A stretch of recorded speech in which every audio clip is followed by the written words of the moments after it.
அல்ஹம்துலில்லாஹி ரப்பில் ஆலமீன் வஸ்ஸலாத்து வஸ்ஸலாமு அலா ரசூலிஹில் கரீம் அம்மா பஅத்.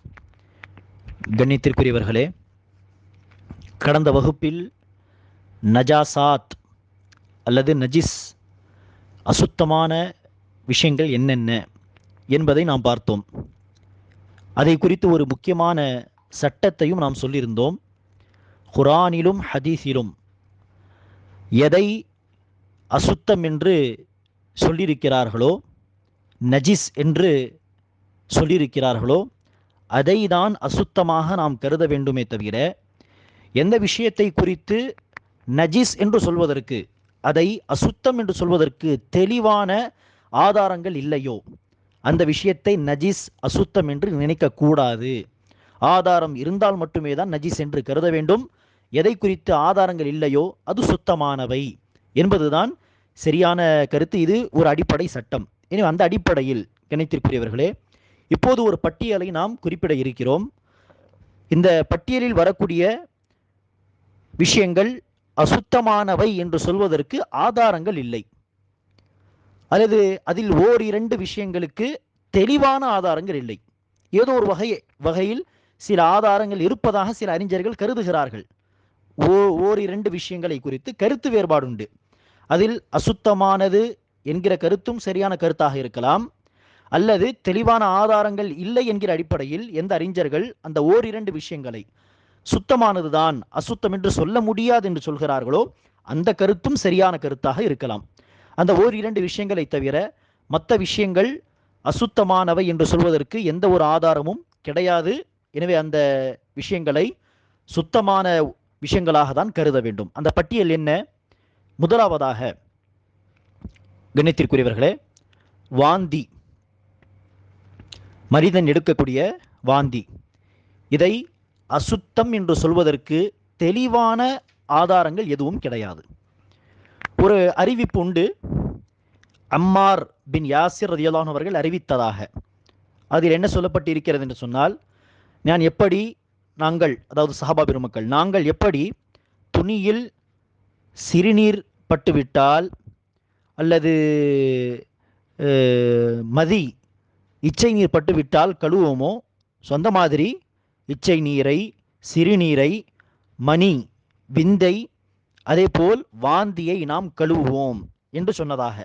எனவே இந்த ஹதீஸை அடிப்படையாக வைத்து சில அறிஞர்கள் என்ன செய்கிறார்கள், இதோ பாருங்கள், சிறுநீர், மதி, இச்சை நீர் என்று சொல்லும் பொழுது வாந்தியையும் அம்மார் அவர்கள் குறிப்பிடுகிறார்கள். என்ன அர்த்தம்? அது எப்படி அசுத்தமோ இதுவும் அசுத்தம் தான். ஆனால் கணித்திற்குரியவர்களே, இந்த ஹதீஸ் பலவீனமான ஒரு ஹதீஸ், பலவீனமான அறிவிப்பு. இத்தகைய அறிவிப்பை வைத்து ஒரு விஷயத்தை அசுத்தம் என்று சொல்ல முடியாது, அது ஆதாரமாக அமையாது. எனவே வாந்தி, மனிதன் எடுக்கக்கூடிய வாந்தி என்பது அசுத்தமானது கிடையாது, இது சுத்தமானது தான். சுத்தமானது தான் என்று சொன்னால் என்ன அர்த்தம் அல்ல, வாந்தி மேலே பட்டு விட்டால் அதை கழுவக்கூடாது என்பது அர்த்தம் அல்ல. சுத்தமான பல விஷயங்கள் உண்டு. அது உடம்பிலோ அல்லது துணியிலோ பட்டுவிட்டால் மனசு என்ன செய்யும், அதை வெறுக்கும், அருவருப்பாக இருக்கும். அதை நீங்கள் கண்டிப்பாக என்ன செய்யலாம், தண்ணியை போட்டு அதை நீக்கலாம். உதாரணத்திற்கு மனிதனுடைய எச்சில் அல்லது மனிதனுடைய சளி, இது என்ன, சுத்தமானதா அசுத்தமானதா? நிச்சயமாக அது சுத்தமானது, சுத்தமானது. எனவேதான் எச்சிலை நாம் மூழ்கிறோம் இல்லையா?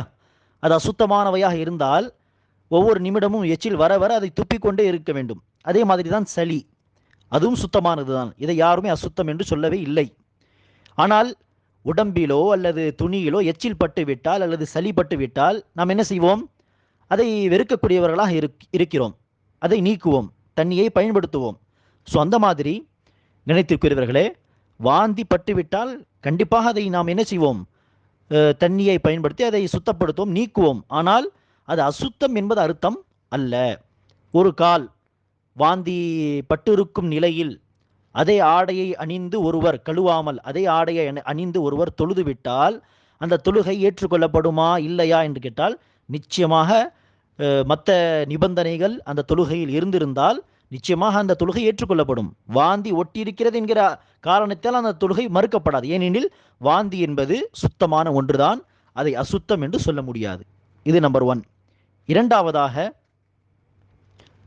கண்ணியத்திற்குரியவர்களே, மனிதனின் விந்தி, அரபியில் அதை மணி என்று சொல்வார்கள். அல்லாஹ் சுப்ஹானஹு வ தஆலா குர்ஆனிலே குதித்து வரும் நீர் என்று சொல்கிறானே, அதுதான் மணி என்கிற விந்து. இதுவும் ஒரு வகையான இச்சை நீர் தான், வெள்ளை நிறத்தில் இருக்கக்கூடிய இச்சை நீர். இதுக்கு முன்பு நாம் சொன்ன அந்த மதி என்கிற இச்சை நீருக்கும் இதுக்கும் என்ன வேறுபாடு என்று சொன்னால், அதுவும் வெள்ளை நீர இச்சை நீர் தான். ஆனால் அது வெளியேறும் பொழுது நாம் அதை உணர மாட்டோம். நம்மையே உணராமல் அது வெளியேறும், ஓரிரண்டு சொட்டுகள். அதேபோல் அந்த மதி வெளியேறிவிட்டால் குளிப்பு கடமையாகாது, உது செய்தால் போதுமானது. ஆனால் இந்த மணி வெளியேறிவிட்டால் குளிப்பு கடமையாகிவிடும். அதே மாதிரி இச்சை நீர் என்கிற அந்த மதி வெளியேறினால் இச்சை முடிவடையாது, அப்படியே இருக்கும், இச்சை இருக்கும். ஆனால் குதித்து வரக்கூடிய இந்த மணி என்கிற இச்சை நீர், விந்து, இது வெளியேறிவிட்டால் இச்சையும் முடிவடைந்துவிடும். இது ஒரு சில வேறுபாடுகள். எனவே இந்த விந்தை அசுத்தம் என்று சொல்வதற்கு தெளிவான ஆதாரங்கள் கிடையாது. இது பருவ வயதை அடைந்த மனிதர்களுக்கு, ஆண்களுக்கு, பெண்களுக்கு வெளியேறக்கூடிய ஒரு இச்சை நீர். இப்படி இருக்க இது அசுத்தமான ஒன்றாக இருந்தால் ரசூல் அவர்கள் தெளிவாக இதை குறித்த சட்டத்தை சொல்லியிருப்பார்களா இல்லையா? எப்படி மதியை குறித்து சட்டத்தை சொல்லியிருக்கிறார்களோ, அல்லது அசுத்தமான மற்ற பல விஷயங்களை குறித்து தெளிவான ஆதாரங்களை ரசூல் அவர்கள் நமக்கு கொடுத்திருக்கிறார்களோ, சட்டங்களை சொல்லியிருக்கிறார்களோ, அப்படி இதை குறித்து ரசூல் அவர்கள் என்ன செய்திருக்க வேண்டும்? விந்து உடம்பிலோ ஆடையிலோ பட்டிருந்தால் அதை கழுவ வேண்டும் என்று தெளிவாக ரசூல் அவர்கள் சொல்லியிருக்க வேண்டும். எப்படி குளிப்பு கடமையாகும் என்பதை விந்து குறித்து, விந்து வெளியேறிவிட்டால், மணி வெளியேறிவிட்டால் குளிப்பு கடமையாகும் என்று தெளிவாக சொல்லியிருக்கிறார்களோ, அப்படி ரசூல் அவர்கள் என்ன செய்யவில்லை? இது அசுத்தமான ஒன்று, இது பட்டிருந்தால் கழுவ வேண்டும் என்கிற சட்டத்தை சொல்லவில்லை. மதியை குறித்து ரசூல் அவர்கள் சொல்லியிருக்கிறார், ஆனால் இதை குறித்து சொல்லவில்லை. அதே நேரத்தில் கணித்திற்குரியவர்களை ஒரு சில ஆதாரங்களை, மணி, விந்தை அசுத்தமானது கிடையாது என்று சொல்லக்கூடிய அறிஞர்கள், குறிப்பாக இவர்கள் யார் என்று சொன்னால் முஹத்திசீன்கள், ஹதீஸ் துறையை சார்ந்த அறிஞர்கள். முஹத்திசீன்களில் பெரும்பாலானவர்கள் தான் விந்தை அசுத்தமானது கிடையாது என்று சொல்கிறார்கள். இமாம் ஷாஃபிஈ, இமாம் அஹ்மத் பின் ஹம்பல் அவர்களுடைய ஒரு கருத்து. இப்படிப்பட்ட பல அறிஞர்கள் அவர்கள் எடுத்து வைக்கக்கூடிய ஒரு ஆதாரம் என்ன?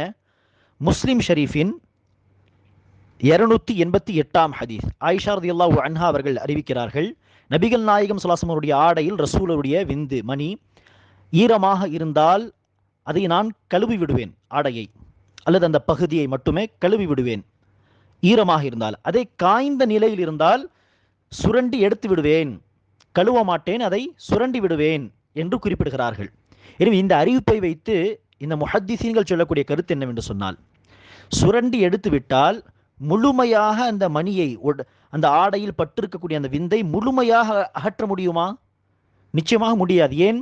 மேலே ஒட்டி இருக்கக்கூடிய பகுதி என்ன செய்யலாம்? சுரண்டி எடுத்து விடலாம்.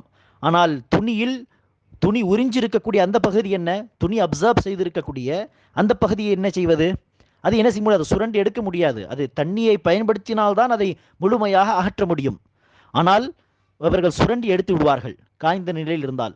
அதே ஆடையை அணிந்த ரசூல் அவர்கள் தொழவும் செய்வார்கள். சரியா? ஒரு சில அறிவிப்புகளில் ஈரமாக இருக்கும் பொழுதும் ரசூல் அவர்கள் என்ன செய்வார்களாம்? அந்த மணியை, அப்படியே விந்தை அகற்றி விடுவார்கள். விரலை கொண்டோ அல்லது இன்னொரு துணியை எடுத்தோ அதை அப்படியே அகற்றி விடுவது. சரியா? கழுவுவார்கள் என்று சொல்லப்படவில்லை. எனவே இத்தகைய ஆதாரங்களை வைத்து அது அசுத்தமான ஒன்றாக இருந்திருந்தால் கட்டாயம் தண்ணீரை பயன்படுத்தியிருக்க வேண்டும், அது ரசூல் அவர்கள் சொல்லியிருக்க வேண்டும். ஆனால் அப்படி இல்லை. சொல்லப்போனால் சில சஹாபா பெருமக்களுடைய கருத்துகள் உண்டு, இது அசுத்தமானது கிடையாது என்று சொல்லக்கூடிய கருத்துகள். உதாரணத்திற்கு இப்னு அப்பாஸ் அவர்கள் சொன்னதாக ஷேக் அல்பானி ரஹ்மத்துல்லாஹி அவர்கள் சில்சிலத்து தஈஃபா என்கிற நூலில் 948ஆம் ஹதீஸாக இந்த கருத்தை, ஆதாரப்பூர்வமான கருத்து, இப்னு அப்பாஸ் அவர்கள் சொல்லியிருக்கிறார்கள் என்று இந்த அறிவிப்பை அங்கீகரிக்கிறார். அந்த அறிவிப்பில் இப்னு அப்பாஸ் அவர்கள் குறிப்பிடுகிறார்கள், இன்னமா ஹுவ பிமன்சிலத்தில் முஹாத்தி வல் புசாக், இந்த விந்து, மணி என்பது எச்சில் அல்லது சளி மாதிரி தான். இதற்கு முன்பே நாம் சொன்னோம், எச்சில் அல்லது சளி என்பது சுத்தமானவை. ஆம், நிச்சயமாக அது உடம்பிலோ அல்லது ஆடையில் ஒட்டியிருந்தாலோ நாம் அதை வெறுக்கிறோம், எனவே அதை அகற்றுவோம். அதே மாதிரி தான் விந்தி ஒட்டியிருந்தால் அதை நாம் அகற்றுவோம், தண்ணீரை பயன்படுத்தி கழுவுவோம், அது செய்யலாம், பிரச்சனை இல்லை. ஆனால் அது எச்சில் மாதிரி அல்லது சளி மாதிரி என்று இப்னு அப்பாஸ் அவர்கள் சொல்லும் பொழுது என்ன புரிந்து கொள்ள முடியும்? அந்த எச்சில் அல்லது சளி மாதிரி இதுவும் சுத்தமானதுதான். அதே போன்றுதான் கணித்திற்குரியவர்கள் அலி ரதியல்லாஹு அவர்கள், ஆயிஷா ரதியல்லாஹு அன்ஹா அவர்கள் மணி விந்தை சுத்தமானது என்று சொன்னதாக கருத்துகள் அறிவிக்கப்பட்டிருக்கிறது. ஆனால் கணித்திற்குரியவர்களே, இதில் இது அசுத்தமானது என்று சொல்லக்கூடிய கருத்தும் சரியான கருத்தாக இருக்கலாம். அல்லாஹு ஆலம். முஹத்திஸீன்கள் சொல்லக்கூடிய கருத்தும் சரியான கருத்தாக இருக்கலாம். எந்த கருத்தை எடுத்துக்கொண்டாலும் நாம் என்ன செய்ய வேண்டும்? ஈரமாக இருந்தால் கழுவி விடுங்கள் ஆடையை. அது காய்ந்த நிலையில் இருந்தால் சுரண்டி எடுத்து விட்டாலே போதுமானது. அந்த ஆடையை வைத்து என்ன செய்யலாம்? தொழுகலாம். அதற்கு தெளிவான ஆதாரங்கள் உண்டு. இது இரண்டாவது விஷயம். மூன்றாவது, கண்ணியத்திற்குரியவர்களே, பெண்களுக்கு வெளியேறக்கூடிய வெள்ளை நிற நீர், அதை வெள்ளைப்படுதல் என்று சொல்வார்கள். இங்கிலீஷிலே, ஆங்கிலத்திலே ஒயிட் டிஸ்சார்ஜ் என்று சொல்வார்கள். எனவே அந்த வெள்ளைப்படுதல், அந்த நீரை குறித்தும் அது அசுத்தமான ஒன்று என்று சொல்வதற்கு எந்த ஒரு ஆதாரமும் கிடையாது. நிச்சயமாக அந்த காலத்திலும் பெண்களுக்கு இந்த பிரச்சனை இருந்திருக்கும். சில பெண்களுக்கு குறைவாக வெளியேறும், சில பெண்களுக்கு அதிகமாக வெளியேறும். நிச்சயமாக அந்த காலத்திலும் இத்தகைய பெண்கள் இருந்திருப்பார்கள். அப்படி இருக்காது அசுத்தமான ஒன்று என்றால் ரசூல் அவர்களுடைய கடமை என்ன? ரசூல் அவர்கள் இதை குறித்து தெளிவாக சொல்லியிருக்க வேண்டும். அது அசுத்தமானவை, எந்த பெண்களுக்கு அது வெளியேறுமோ அவர் என்ன செய்ய வேண்டும்? ஆடையை கழுவ வேண்டும், அப்படியே தொழக்கூடாது என்கிற சட்டங்களை ரசூல் அவர்கள் சொல்லியிருக்க வேண்டும். ஆனால் அதை சொல்லாமலே போயிருக்கிறார் என்று சொன்னால் என்ன அர்த்தம்? அது சுத்தமானவை. எனவே ஆடையில் பட்டு இருந்தாலோ அல்லது உடம்பில் பட்டு இருந்தாலோ அப்படியே தொழுவது ஹராம் என்று சொல்ல முடியாது. ஆடையில் பட்டு இருக்க அப்படியே தொழுதால் தொழுகை ஏற்றுக்கொள்ளப்படும். ஆம், அது வெளியேறினால் உது முறிந்து விடும் என்பது வேற ஒரு தலைப்பு. இன்ஷா அல்லாஹ் உது எப்படி முறியும், உதுவை முறிக்கக்கூடிய காரியங்கள் என்ன என்பதை பார்க்கும்பொழுது அதை நாம் விளக்குவோம். ஆனால் துணியில் பட்டிருந்தால் அந்த பகுதியை கழுவ வேண்டும் என்கிற கட்டாயம் கிடையாது. மூன்றாவதாக இது இந்த விஷயம். நான்காவதாக கணித்திற்குரியவர்களே, இரத்தத்தோடு ஒட்டியிருக்கும், மன்னிக்க வேண்டும், கரியோடு ஒட்டியிருக்கும் இரத்தம், வடியும் இரத்தம் அல்லது ஓடும் இரத்தம், பிராணியை அறுத்து பலியிடும் பொழுது ஓடுகின்ற இரத்தம், வடியும் இரத்தம் அசுத்தமானது என்று அல்லாஹ் தெளிவாக சொல்கிறான். ஆனால் வெளியேறிய பிறகு, அந்த இரத்தம் வெளியேறிய பிறகு உடம்பில் ஆங்காங்கே ஒட்டியிருக்கக்கூடிய இரத்தம் என்ன? அது அசுத்தமானதா என்று கேட்டால் இல்லை, அது சுத்தமானது. சுத்தமானது சொல்ல போனால் அந்த இரத்தம் ஒட்டியிருக்க அப்படியே கரியை சமைத்து சாப்பிட்டு விட்டாலும் பிரச்சனை இல்லை, சாப்பிடவும் செய்யலாம். ஆனால் ஓடும் இரத்தம் என்பது அசுத்தமானது, அதை சாப்பிடுவது ஹராம். சிலர் என்ன செய்வார்கள்? ஓடுகின்ற இரத்தத்தை பிடித்து வைத்து அதை காய வைத்து என்ன செய்வார்கள்? அதை பிறகு சமைத்து சாப்பிடுவார்கள், அல்லது அதனுடைய சூப்பை சமைத்து குடிப்பார்கள். அது அனைத்துமே ஹராமானவை. ஓடுகின்ற இரத்தம் அசுத்தமானது, அதை பயன்படுத்தக்கூடாது. ஆனால் கரியோடு ஒட்டியிருக்கக்கூடிய இரத்தம் என்பது சுத்தமானது தான். விரும்பினால் அந்த கரியோடு அந்த இரத்தம் ஒட்டியிருக்க அப்படியே சமைத்தும் கரியை சாப்பிடலாம். அதற்கு ஒரு ஆதாரம், இதை அசுத்தம் என்று சொல்வதாக இருந்தால்தான் ஆதாரம் எடுத்து காட்ட வேண்டும். சரியா? இதை சுத்தம் என்று சொல்வதற்கு ஆதாரம் காட்ட வேண்டிய அவசியம் இல்லை. நான் இப்போது ஆதாரத்தை எதற்காக சொல்கிறேன் என்று சொன்னால், அந்த இரத்தம் ஒட்டியிருக்க அதை சாப்பிடலாம் என்று சொல்வதற்காக தான் ஆதாரம். சரியா? ஏனெனில் சுத்தம் என்று சொல்வது வேறு, அதை சாப்பிடலாம் என்று சொல்வது வேறு.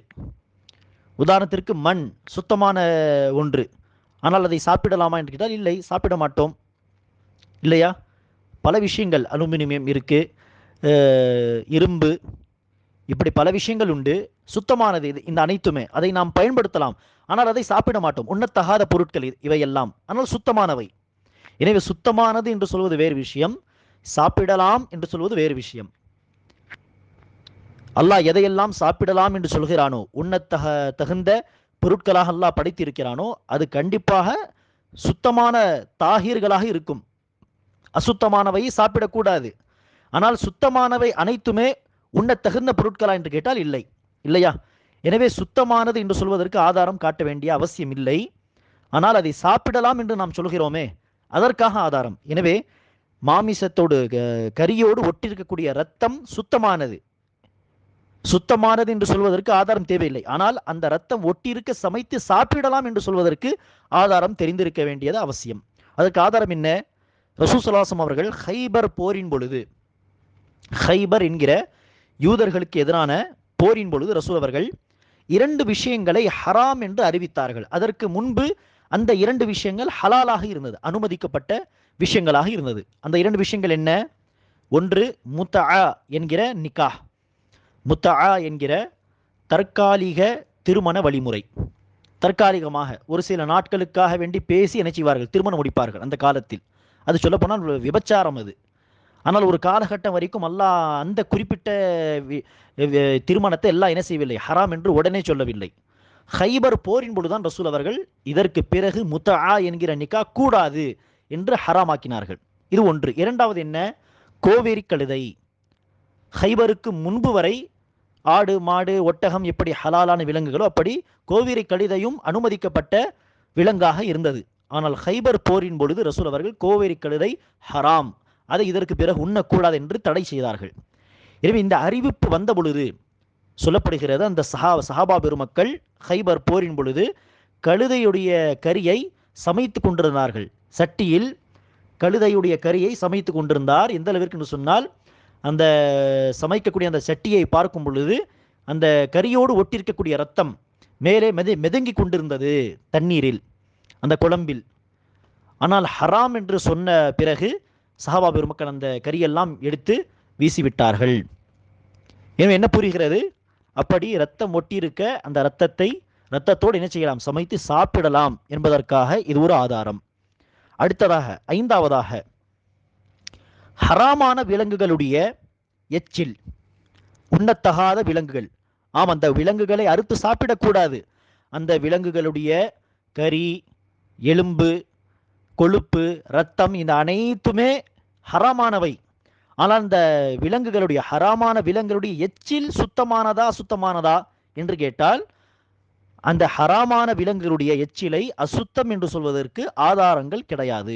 எதை தவிர? இதற்கு முன்பு நாம் பார்த்திருக்கிறோம், நாயின் எச்சிலை தவிர. அதே மாதிரி பன்றி, அதற்கு தனிப்பட்ட ஆதாரங்கள் உண்டு அசுத்தம் என்று சொல்வதற்கு. ஆனால் மற்ற ஹராமான மிருகங்கள் அதோடைய எச்சில் ஹராம் என்று சொல்வதற்கு ஆதாரங்கள் கிடையாது. சொல்லப்போனால் அது சுத்தமானவை என்று சொல்வதற்கு ஆதாரங்கள் உண்டு. அந்த ஆதாரங்கள் என்ன? உதாரணத்திற்கு குறிப்பாக பூனையை குறித்து அறிவிக்கப்பட்டிருக்கிறது. அபுதாவூத் நூலின் 76ஆம் ஹதீஸ் 76, ஆயிஷா ரலியல்லாஹு அன்ஹா அவர்கள் அறிவிக்கிறார்கள், பூனை வாய் வைத்த தண்ணீரை கொண்டு ரசூல் அவர்கள் உது செய்வதாக நான் பார்த்தேன். இதே மாதிரியான செய்தியை இன்னொரு சஹாபியும் அறிவிக்கிறார். அதே போல் இன்னொரு ஹதீஸிலே தெளிவாக ரசூல் அவர்கள் சொல்கிறார்கள், சுஉருல் ஹிர்ரதி தாஹிர், பூனையின் எச்சில் என்பது சுத்தமானது, அது உங்களை சுத்தி வரக்கூடிய விலங்காகும் என்று ரசூல் அவர்கள் தெளிவாகவும் பூனையை குறித்து தனிப்பட்ட சட்டத்தை சொல்லியிருக்கிறார். மற்ற மிருகங்கள், மற்ற ஹராமான விலங்குகளுக்கு தனிப்பட்ட ஆதாரம் என்று தனித்தனியாக சொல்லப்படாவிட்டாலும் பொதுவாக ஒரு ஆதாரம் உண்டு. ஒன்றுக்கு மேற்பட்ட ஆதாரங்களே உண்டு சொல்லப்போனால்.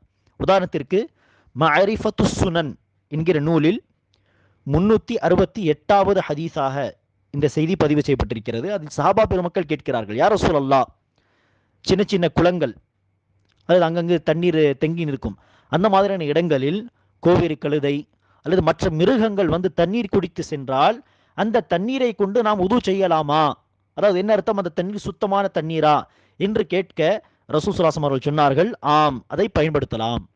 மேலும் பல ஆதாரங்களில் மிருகங்கள், அது உதாரணத்திற்கு சிங்கம், இந்த மாதிரியான மிருகங்களாக இருந்தாலும் அது தண்ணீர் குடித்து விட்டு சென்றால் அந்த எச்சில் என்ன இல்லை, அசுத்தமானது கிடையாது, அந்த தண்ணீரை தாராளமாக பயன்படுத்தலாம் என்று மற்ற பல அறிவிப்புகளிலும் ரசூல் அவர்கள் தெளிவாக சொல்லியிருக்கிறார்கள். எனவே இந்த ஹராமான விலங்குகளை சாப்பிடக்கூடாது, ஹராம் தான். ஆனால் அந்த விலங்குகளுடைய எச்சில் என்பது சுத்தமானதுதான். எப்படி ரசூல் அவர்கள் தெளிவாக பூனையை குறித்து சொல்லியிருக்கிறார்களோ. அடுத்ததாக ஆறாவது விஷயமாக, எந்த புழுப்பூச்சிகளில் இரத்தம் ஓடாதோ, இரத்தம் இல்லையோ, அந்த புழுப்பூச்சிகள் சுத்தமானவை. உயிரோடு இருக்கும் பொழுதும் சுத்தமானவை, இறந்த நிலையிலும் சுத்தமானவை. அதே மாதிரிதான் கடலின் உயிரினங்கள் உயிரோடு இருக்கும் பொழுதும் சுத்தமானவை, இறந்த நிலையிலும் சுத்தமானவை. எனவே இதற்கு முன்பு அசுத்தங்கள் என்கிற அந்த பட்டியலில் இறந்தவை, மையத்துகள் என்று நாம் சொல்லியிருந்தோம். எனவே அந்த பட்டியலில் எது வராது? இரத்தம் ஓடாத புழுப்பூச்சிகள் வராது அந்த பட்டியலில். அதே மாதிரி கடலின் உயிரினங்கள் இறந்த நிலையில் அது சுத்தமானவை, அதுவும் மையத் என்கிற அசுத்தமான அந்த பட்டியலில் வராது. சரியா? இதற்கான ஆதாரம் காட்ட வேண்டிய அவசியம் இல்லை, இருந்தாலும் தெரிந்து வைத்தால் சப்போர்ட்டிவாக அதை விளக்குவதற்கு சௌரியமாக இருக்கும். உதாரணத்திற்கு இப்னு மாஜாவின் 3314 ஹதீஸ் 3314, அதில் ரசூல் ஸல்லல்லாஹு அலைஹி வஸல்லம் அவர்கள் குறிப்பிடுகிறார்கள், உஹில்லத் லனா அல் மைத்ததானி, அல்லாஹ் நமக்காக 2 மையத்துகளை ஹலாலாக்கி இருக்கிறான். 2 இறந்தவையை அல்லாஹ் நமக்காக ஹலாலாக்கி இருக்கிறான். ஹலாலாக்கி இருக்கிறான் என்று சொன்னால் கண்டிப்பாக அது என்னவாக இருக்கும்? சுத்தமானவையாக தான் இருக்கும். அசுத்தமான ஒன்றாக இருந்தால் அல்லாஹ் அது என்ன செய்ய மாட்டான்? ஹலாலாக்க மாட்டான். அந்த 2 என்ன? ரசூல் ஸல்லல்லாஹு அலைஹி வஸல்லம் சொன்னார்கள், அஸ்ஸமகு வல் ஜராத், மீன், கடலின் மீன், மற்றும் இரண்டாவதாக வெட்டுக்கிளி. வெட்டுக்கிளி அதில் ரத்தம் ஓடாது. இறந்த நிலையிலும் வெட்டுக்கிளி என்ன? ஹலால். இப்படி அந்த ரத்தம் ஓடாத ஒரு விஷயத்தை ரசூல் அவர்கள் குறிப்பிடுகிறார். அதை வைத்து என்ன புரிந்து கொள்ளலாம்? மற்ற ரத்தம் ஓடாதவையும் என்ன? சுத்தமானது. அதே மாதிரி கடலுடைய உயிரினமும் சுத்தமானது. சுத்தமானது என்று சொன்னால் அதை சாப்பிடலாம் என்று நினைத்திடக்கூடாது. இதற்கு முன்பு நாம் சொல்லியிருக்கிறோம். சுத்தமானது என்று சொல்வது வேறு விஷயம், அதை சாப்பிடலாம் என்று சொல்வது வேறு விஷயம்.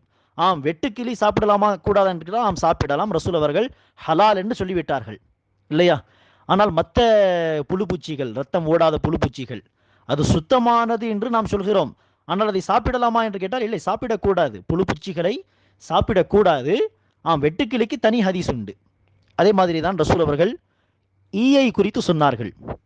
உங்களில் ஒருவருடைய குடிபானத்தில் ஈ விழுந்து விட்டால் அதை ஒரு முறை முக்கி எடுத்து அதை தூக்கி வீசிவிட்டு அந்த குடிபானத்தை நீங்கள் பயன்படுத்தலாம். ஏனெனில் அதனுடைய ஒரு இறக்கையில் வியாதி இருக்கும், நோய் இருக்கும். அந்த நோய்க்கான நிவாரணம் இன்னொரு இறக்கையில் இருக்கும். அந்த புலி, அந்த ஈ குடிபானத்தில் ஏதாவது ஒரு விஷயத்தில் விழப்போகிறது என்று சொன்னால் நோய், வியாதி இருக்கக்கூடிய இறக்கை தான் அது முற்படுத்தும், முன்னே கொண்டு வரும். எனவேதான் அதனுடைய ஷிஃபா இருக்கக்கூடிய இறக்கையும் தண்ணீரில் பட வேண்டும் என்பதற்காக அதை முக்கி எடுத்து விடுங்கள் என்று ரசூல் அவர்கள் சொன்னார்கள். எனவே ஈ அசுத்தமான ஒன்று கிடையாது. அந்த இறந்த நிலையிலும் என்ன செய்யலாம்?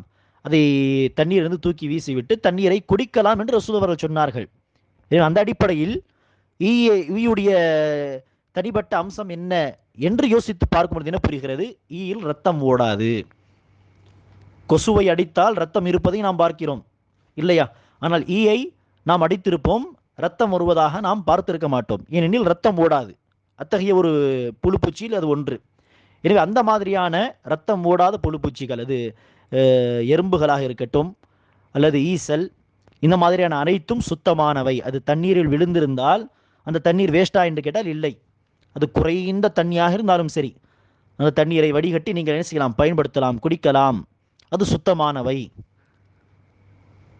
அதே மாதிரி தான் கணித்திற்குரியவர்களே, கடலின் உயிரினங்களை குறித்து இன்னொரு தனிப்பட்ட ஹதீஸ் ரசூல் அவர்கள் கடலுடைய நீரை குறித்து சொல்கிறார்கள். ஹுவ தஹூரு மாஉஹு வல் ஹில்லு மைத்ததுஹு, கடலின் நீர் சுத்தமானது. அதில் சால்ட், உப்பு கலந்திருக்கிறதே என்று சொன்னால் உப்பு என்ன? சுத்தமான ஒன்று. அது கலந்திருந்தாலும் பிரச்சனை இல்லை. தண்ணீர் என்று நீங்கள் அதை சொல்லும் வரை அதை கொண்டு என்ன செய்யலாம்? உது செய்யலாம், குளிப்பதற்கெல்லாம் பயன்படுத்தலாம் என்பது அர்த்தம். எனவே அந்த தண்ணீர் சுத்தமானது. மேலும் கடலுடைய உயிரினங்கள் இறந்த நிலையிலும் ஹலாலானது என்று ரசூல் அவர்கள் சொன்னார்கள். எனவேதான் மீன் மட்டுமே கிடையாது, கடலுடைய உயிரினங்கள் என்று ரசூல் அவர்கள் பொதுவாக சொல்லிவிட்டார். கடலுடைய எறா, நண்டுகள், இந்த அனைத்துமே ஹலால் என்கிற அடிப்படையில் தான் இறந்த நிலையிலும் நாம் என்ன செய்கிறோம்? சாப்பிடுகிறோம். அது சுத்தமானவையும் ஹலாலானவையாகவும் இருக்கிறது.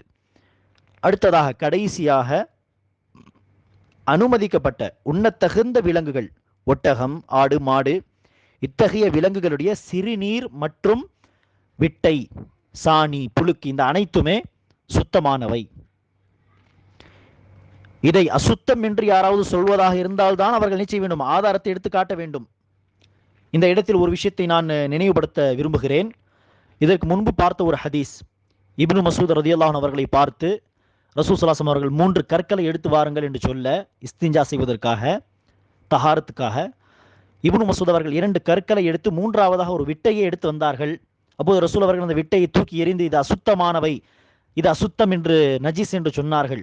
அந்த அறிவிப்பை வைத்து சில மக்கள் என்ன செய்கிறார்கள் என்று சொன்னால், அது ஒட்டகம், ஆடு, மாடு, இந்த விலங்குகளுடைய விட்டையாக இருந்தாலும் அது அசுத்தம் என்று அந்த ஹதீஸை வைத்து தலீலை, ஆதாரத்தை எடுத்து காட்டுகிறார்கள் அசுத்தம் என்று சொல்வதற்கு. ஆனால் இதற்கு முன்பே நாம் சொல்லியிருக்கிறோம், அதே அறிவிப்பு இப்னு ஹுசைமா ரஹ்முல்லா அவர்கள் அறிவிக்கும் பொழுது இது கழுதையின் விட்டை என்று சொல்லி ரசூல் அவர்கள் தூக்கி வீசியதாக ஒரு வார்த்தை கூடுதலாக வந்திருக்கிறது. அந்த வார்த்தையை வைத்து பார்க்கும் பொழுது கழுதையின் விட்டை, அது ஹரமான விலங்கு, கழுதையின் விட்டை அசுத்தம் என்பதற்கு தான் அது ஆதாரமே ஒழிய, உண்ணத்தகுந்த அனுமதிக்கப்பட்ட விலங்குகளுடைய புழுக்கோ அல்லது விட்டையோ அல்லது சிறுநீரோ அசுத்தம் என்று சொல்வதற்கு எந்த ஒரு ஆதாரமும் கிடையாது. சொல்ல போனால் அது சுத்தமானவை என்று சொல்வதற்கு சில ஆதாரங்கள் உண்டு.